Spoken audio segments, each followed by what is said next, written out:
The Inside the Rails podcast is supported by Great British Racing and In the Paddock. InThePaddock.co.uk is a great place to start your shared ownership journey. Find racing clubs and syndicates with horses trained locally to you and at a cost that fits your budget using the search tools on the website. Within the Paddock, your ownership journey could start sooner than you think.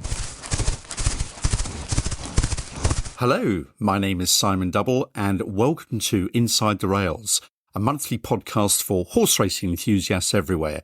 And as ever, I'm joined by my co-host, Phil Boyle from BG Racing, fresh from the fields of Cheltenham. How are you, Phil? Hi, Simon. Yeah, very good, thank you. And we're recording after a weekend where my wife was away, so I've been able to watch whatever sport I wanted to, and I must admit I took full advantage. Well, that's real self-indulgence. You've been to Cheltenham, you've had a weekend watching sport. What have you been watching? Presumably you watched the start of the flat at Doncaster. What else have you been watching? Yeah, I've been watching the racing, but aside from that, mainly golf and motor racing. I've been watching both the Netflix documentaries Drive to Survive and Full Swing, and I was also watching the live events in both sports this weekend as well. Excellent, excellent. Phil, you'll know this news, but I think I ought to share this rather sad news with our listeners. It's sad news about a jockey that you and I both know, Stefano Cherchi.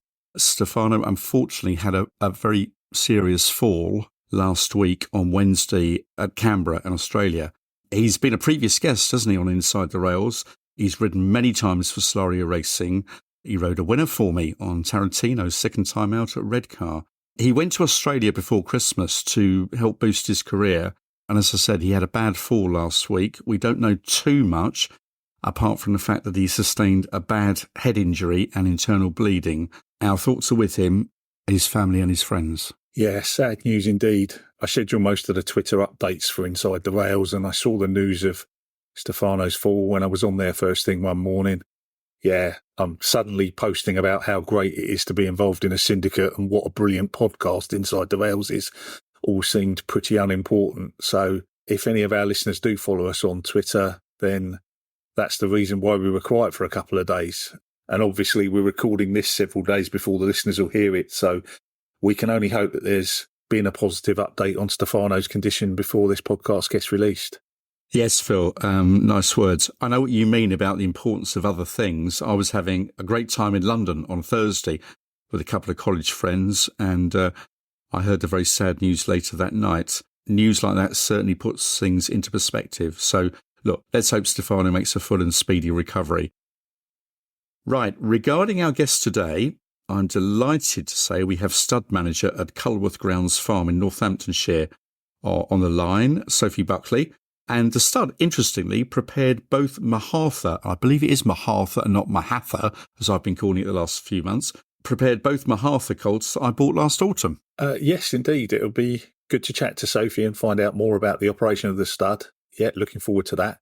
Anyway, changing the subject to syndicate ownership, what have you been up to this month? Is your Mahatha colt still on track? And have either of your two youngsters got a name yet?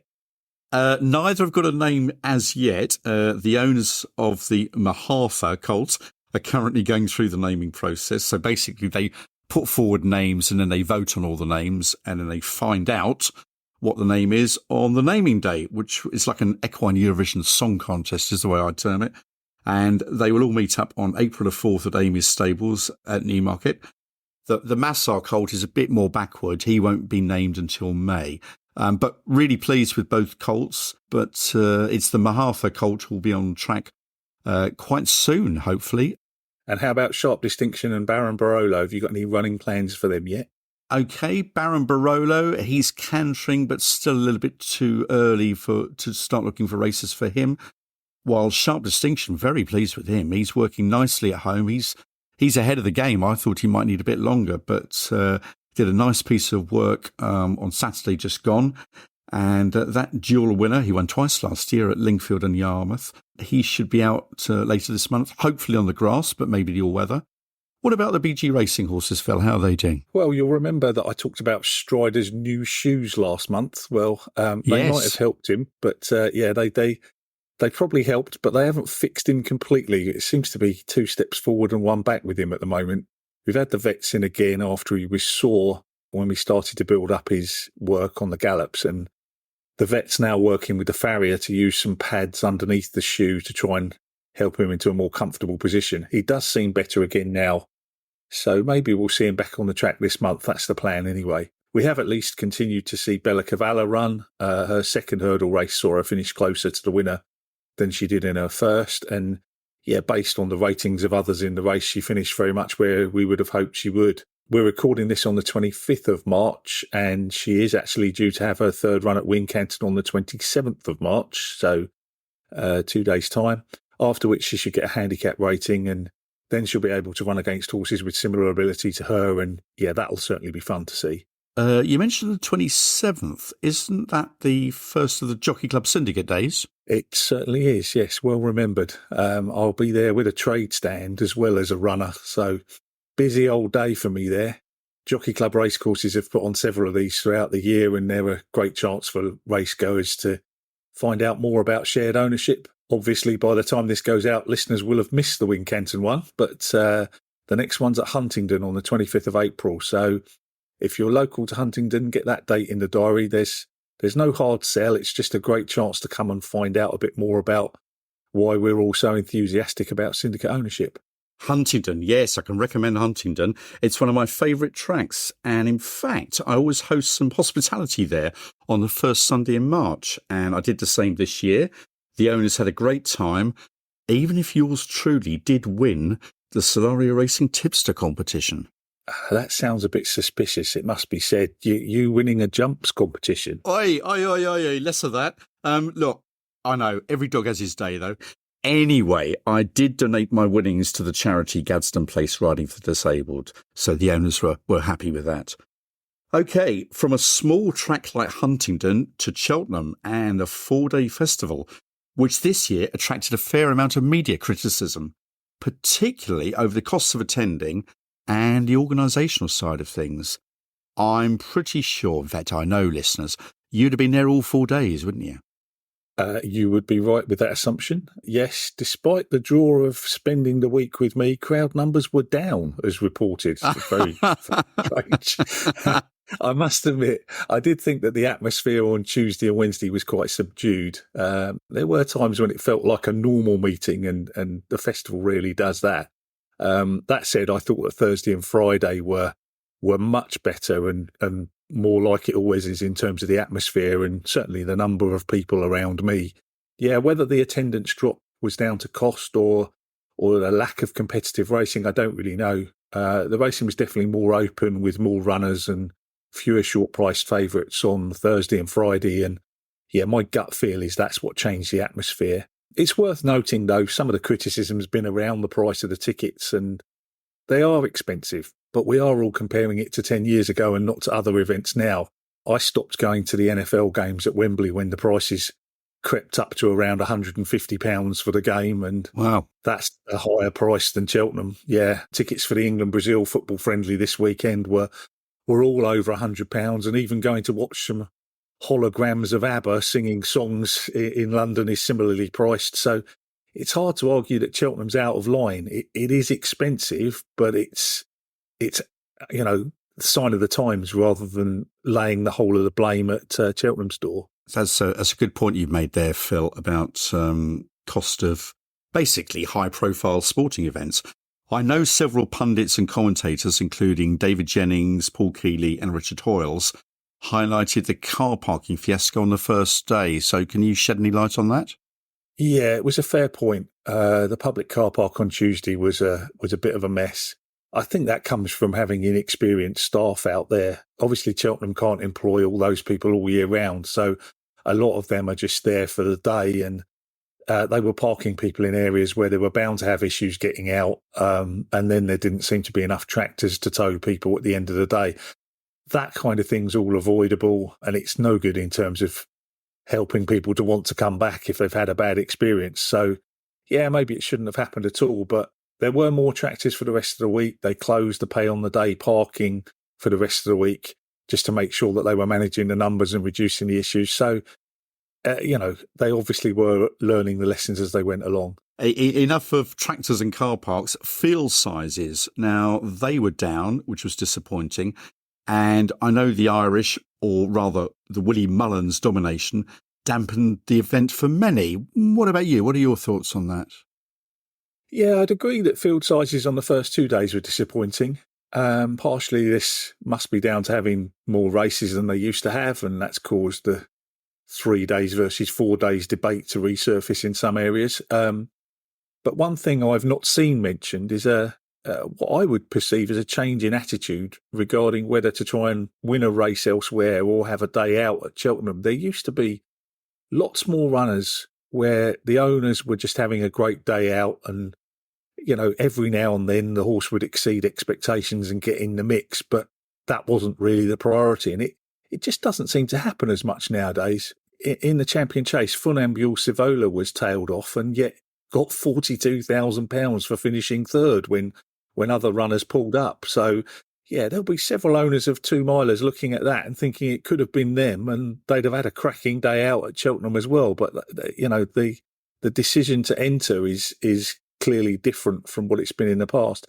And in terms of people's reactions to the Irish, I mean, we say the Irish domination, but it isn't. It's the Willie Mullins domination. He won more races than the rest of the Irish trainers put together. And that kind of reaction is just something I don't get. Willie's clearly got a lot of big owners. They win a lot of the big prizes. Then they've got a lot of money in their pockets to spend on their next purchase. So they've got good horses and they put them back with Willie because he's trained their previous winners. Of course I'd prefer that the winners were spread around, but I don't think we need to try and regulate to facilitate it. I certainly don't agree with the doom mongers who are suggesting that just because one person's winning a lot of the races, it's the end of jumps racing. Obviously, I think the sport's under a lot more danger from affordability checks and animal rights activists and the lack of prize money than it is from one bloke winning a few big races right now. Totally agree, Phil. Really well put. Prize money you mentioned, we know that's an issue. And, well, you know how strongly I feel about affordability checks. And here I go again. On that subject, I've had an email from my bank, not one of the bookmakers, but from my bank. They've highlighted what they think are higher than usual gambling activities. This is probably an algorithm-generated email. And I'll be honest, I'm furious. I wouldn't mind if I was overdrawn, but I've been banking with them for years, have never been overdrawn. My betting activity has, in fact, for what it's worth, been higher in previous years. And what the hell has it got to do with them? I suspect this is the Gambling Commission or some government agency / department working with banks in a nanny state initiative to protect all of us from ourselves. Anyway, I can see a tete-a-tete brewing between my local branch and moi. Oh dear, perhaps I'd better warn them. It takes a bit to get Simon fired up, but he's not to be messed with if he gets up ahead of steam. Okay. Look, back to Cheltenham. Going descriptions. Here's another controversial topic. Going descriptions have reared their ugly head again. They have, and I thought you might mention that, but yes, it winds me up as much as it does you. There's been some press publicity afterwards about the going, particularly on the Tuesday. Trainers often pull their horses out of races if the ground changes between declaring the runner 48 hours ahead of the race and the actual race time. So you can hardly blame cynics who suggest that the reporting from the courses are wrong when they don't change the ground before the first race, but they do change it after the first or second race when the horses and owners are already at the racecourse, and then coming out is a little bit harder. I don't know what the answer is. We had Mike Marr from Turf Tracks on the podcast a while back. I ought to plug that it's still available on all platforms if you missed it, listeners. But their going stick apparently recorded the softest ever reading for Cheltenham ahead of the festival, and yet it wasn't the softest going description. But the trouble is, many of the people that don't trust the human descriptions also don't seem to trust the technology option either. So what the answer is, I don't know. Okay. Look, in terms of the festival itself, one of my anti-post bets, which I mentioned on a previous podcast, Gallic Warrior, he won, but not the race I was hoping you'd go for, so I lost my money. The same happened with Grey Dawning, who I backed anti-post. Anti-post betting is betting on a race, way before the race actually happens, and you often get bigger prices. But if it doesn't run, you lose your stake. Anyway, Grey Dawning won a different race from the one I'd backed him in. But ironically, I did back him in the race that he turned up in, and he won the Turner's Novices Chase. And I say ironically because that was the race I'd backed Gallic Warrior in before the festival. Hope all of that makes sense, listeners. I actually did okay betting-wise, but really didn't get into Cheltenham Festival this year. That was largely due to the fact that I was co-hosting a charity networking event on the Wednesday, which required a lot of prepping beforehand. The event went well, which I was pleased about. And as I say, this year that was a bit more important to me than Cheltenham. But I hope you enjoyed it anyway, Phil. Well, I am pleased that your event went well, but I must admit I don't understand people organising events to clash with Cheltenham. Surely everyone wants to watch the racing. Yeah, well said. I agree with you on anti-post betting. I mean, it's part of the reason why I don't do it anymore. The horses just frustratingly turn up in a different race from the one you thought they were going to go for.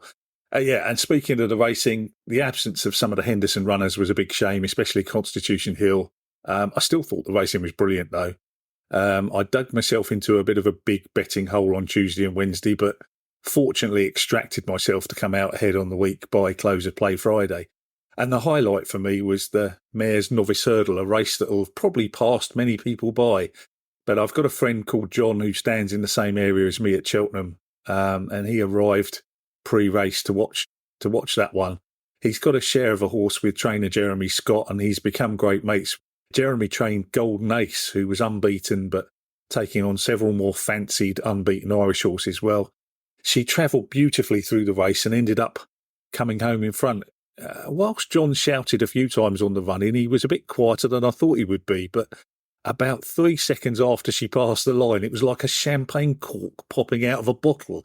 He went absolutely ballistic. He was jumping up and down, hugging everybody in the vicinity, and it was brilliant to be part of, and shows just how much a Cheltenham winner means to so many people connected with the runner in some way, even if it's only a small way.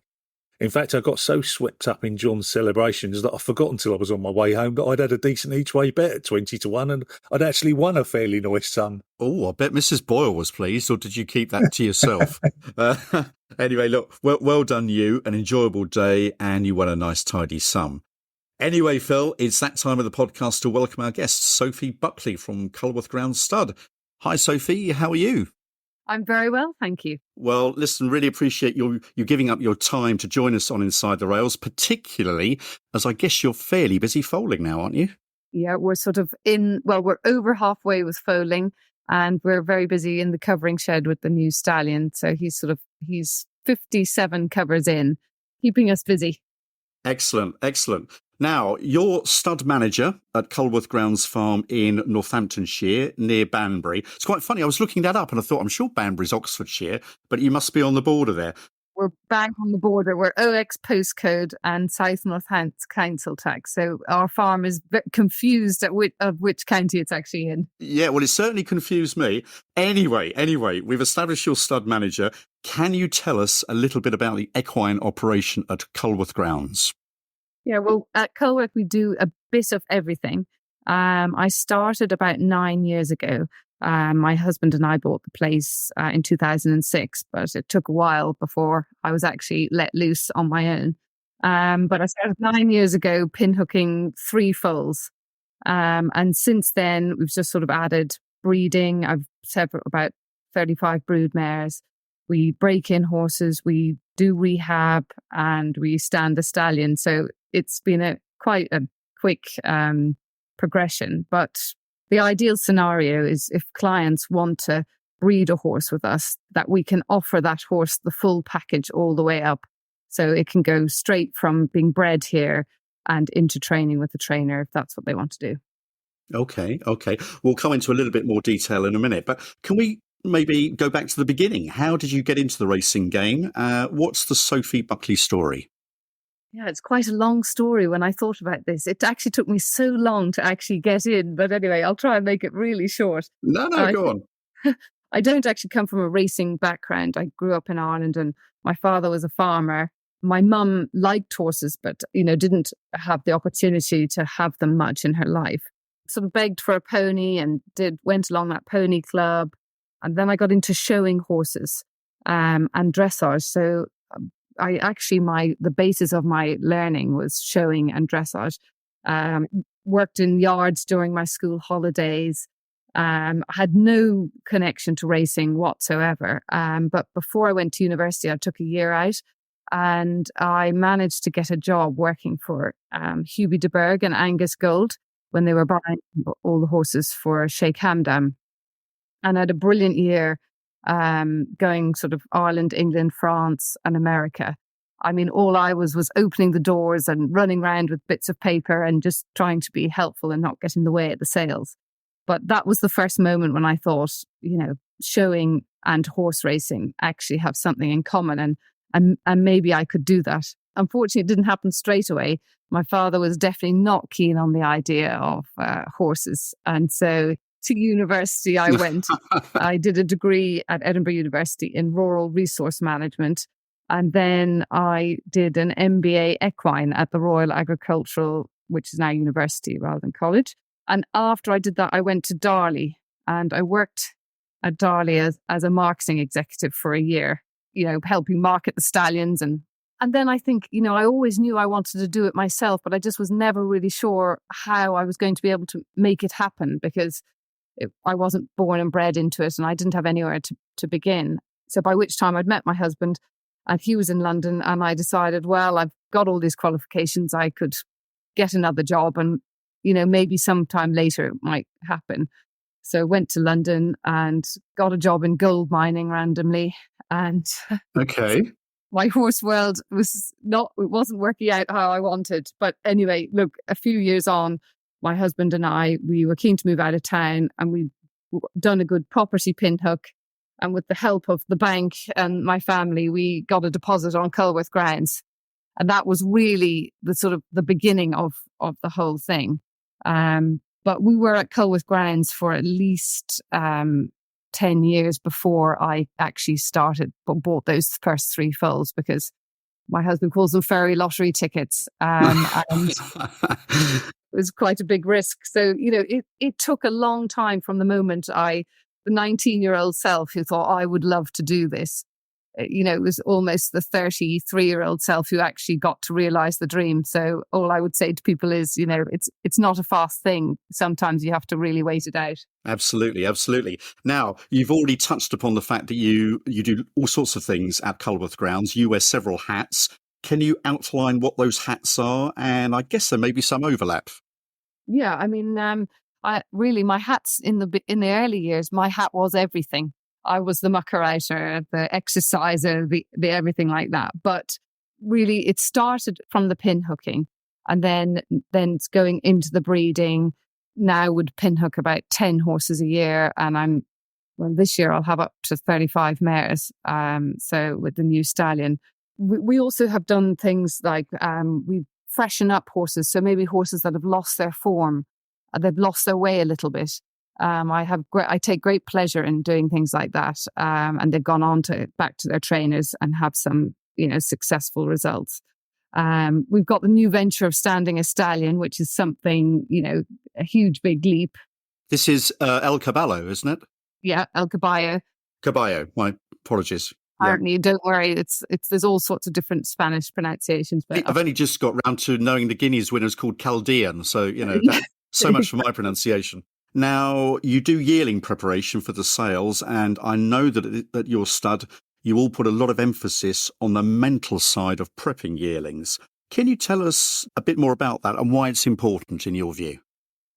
Yes, I mean, the yearling prep is something that I really thought about because I want mine to be the best. I don't want to sound too competitive or anything, but at the end of the day, how am I going to make my yearlings better than everybody else's? I love sport. I love watching sport and everything to do with sports in general. And there's a guy called Sir David Brailsford who changed British cycling. They'd won apparently 1 gold medal in 76 years. And then in 2008, when he'd turned them around, they won 10 gold medals. And it's all about the marginal gain, just gaining that how can you gain that 1%? And I feel like horse racing is exactly the same. A race is won by a nose, or not even, or less than a nose sometimes. So how can you make sure your horse's head is one nostril ahead of somebody else's? So it all comes back to that. I feel like horses are like children. Your aim is to try and send them out into the world, full of confidence, so that, they're the ones who are going to stick their neck out and do that extra thing. So it's a lot about confidence. You think about most professional athletes, they're confident people. They believe they can win. So it's just about putting all those really basic building blocks. And some people might listen to this and think, well, that's nonsense. How can she make her horse more confident than somebody else's? But we're only talking about gaining lots of 1%. It's just in all the different things that we do to try and make them more confident, basically. That is our aim. And I believe it makes a big difference. And the feedback I get from trainers is that our horses arrive with them, and they can nearly just about put a saddle on their backs, and they can go out, and and that's because we give them more confidence. Well, I have to say, and this is for the benefit of listeners, the Mahatha 2-year-old that I bought as a yearling, which you helped prepare, he has been super confident with Amy Murphy and the team right from day one. Oh, well, that's a relief. We've done something right. Absolutely. Now, you're talking about the yearling preparation process. You pony the yearlings. What is that? And again, how does it help? Yeah, well, so the ponying, we've got a big, strong 18-hand hunter. We've actually got 2 of them. And we lead them off the pony. So, in America, you'll often see them ponying. It's called a horse down to the start. Oh, yeah. I thought, well, when I started out, everyone's hand walking for miles and miles. And that's all good and well. But when you're hand walking, you're sort of pulling down on one side of the horse. And I was thinking there must be a better way of doing this. So I decided to give it a go. And also I was by myself. So I have to say slightly, it was cheating, really. I didn't have to walk it every day. But, there's certain things that I feel it comes back to that confidence. So I can pony them much further than I can walk them. They learn to go up gallops. They learn to work in pairs with others. It keeps them in a straight line. Like lots of yearlings are doing lunging every day round in circles, and that's not ideal for their joints in the longer term. So I believe that we can get a sounder horse. Also, race courses in Britain are, grass on hills, up, down. I want mine to be winning the Derby, so they've got to come round that bend and down the hill. And so I can take them over all terrain so that they're going to be used to, hard, soft, up the hill, down the hill. I think it also gives them a sense of freedom. They may be just hitched onto a lead rope, but often they're just so relaxed, they feel like they're just out on a walk with another horse beside them. So it gives them, it's so many benefits to it. And the most important thing for me is that it really gives me a feel of their athletic ability. So they're out and about. I can feel how do they react to certain situations. If we have to go past a tractor, are they brave and confident going past that tractor? Or how do they feel in open spaces? How are they going to react to that? And also we can go faster than just walking. So we're trotting, and often by the end we're cantering. So I can get a bit of a feel as to whether I feel the horse is an athlete or not. Now, obviously it's a horse and it's very hard to tell whether it's going to be a champion or not, but it is amazing how you do get a bit of a sense of a feel of what you think they might turn out like. That's great. And it sounds like you've got a real enthusiasm for the job. Is there any one particular aspect of what you do that you particularly enjoy over all the others? Well, I definitely do love the ponying bit because I love testing myself and guessing whether I've got it right or not. Have I guessed that the one that's going to be good, is it good? And I love just watching them. I love getting to know the horses. They've all got their own personalities, and that's also something that you can then pass on to whoever buys the horse off you. And also the bit about yearling prep is you've changed this sort of fluffy foal into this sleek, shiny, lean, mean machine that, hopefully is going to go on and be a great success. So I think really the yearling prep's my favourite. I mean, I must add that this is a huge team effort, and I work with loads of great people, who've got great skills. We all bring something different to the table, which is great for the horses. Sounds great. Now, as you know, Simon and I put Inside the Rails together to promote ownership and specifically syndication, since that's what we both do. I think you're also involved in syndication. Can you tell us a bit more about that and what's your view of syndication and the future growth of racing? Well, I think syndication's, really, really important within the industry. In Australia, it's massive and a huge success, and it's just opened racing to way more people. And I also feel it's very important, especially as a sort of a vendor of horses. It's so easy to sit there saying, oh, there's not enough people to buy our horses. I think if everybody went out and found 5 people to join, that would be a great start to making the industry better. So I put my money where my mouth is, and I decided I better actually set one up after saying this. So I've done 2 syndicates, one with a great friend of mine, Andrea Brereton, and that was more a syndicate, a commercial one where the horses were bought to be sold. And that's still up and running. And 2 of the people in that syndicate have gone on to buy their own racehorses. So it just shows that syndication leads to other things. And then I've set one up this year for the farm called No Fun Winning Alone. And it's to promote so that if I want to keep a filly, I can keep a filly and race it, and then, to protect some of my brood mares to make sure they're sort of looked after. And, hopefully maybe if they're any good, they can come back and be brood mares themselves, basically, is the idea behind 2 syndicates, but with slightly different angles, basically. Well, that's lovely, Sophie, to hear. We've got another huge fan of syndication. That's music to the ears of both Phil and myself. Finally, a question we like to ask all of our guests. If you could change 3 things in British racing for the good of British racing, what would they be? Well, I'm going to start with the most boring one because I know it's the one that everybody says. But yeah, go on, go for it. I'm going to say prize money. Yeah. Because I do think everything with horses is expensive, unfortunately, down to the food, turning the lights on, putting the shoes on.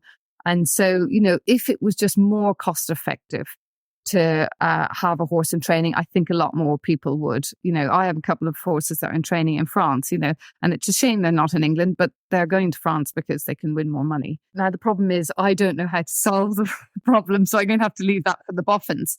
But it's definitely one of the things I think, should be looked into and figured out how they can do a better job of. My other one is bloodstock related. I just feel, when you're selling horses, it's all about sire power. And sometimes people write off stallions before they should be.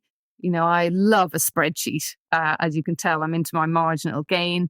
And so a lovely big spreadsheet with all the percentages of, how stallions are actually doing. And actually some stallions who, I know that wouldn't sell at the sales are actually solid stallions.